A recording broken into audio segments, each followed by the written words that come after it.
Unwanted comments on Instagram can ruin the enjoyment of your posts, but there's an easy way to hide them.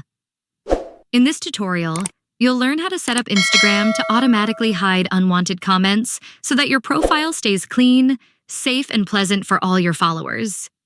The first thing you need to do is find the Instagram app, open it, and log into your profile. Once you're in Instagram, the next step is to tap on the profile icon in the bottom right corner of the screen. When you're on your profile page, the next step is to tap the 3 horizontal lines in the top right corner to open Settings. Once in Settings, scroll down until you find the Comments section. Tap on it.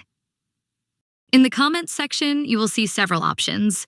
Find the option called Hide Unwanted Comments and tap on it.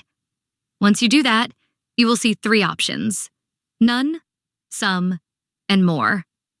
None disables automatic comment hiding, so all comments will be visible. Some hides comments that contain common offensive words or phrases.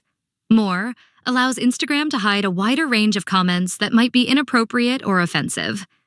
Simply select the option that suits you best, and your choice will be applied immediately. Instagram will automatically filter unwanted comments according to the setting you selected. If you found this video helpful, leave a like, share it with your friends, and subscribe to my channel, Smart Assistant. Thank you so much for watching, and see you very soon.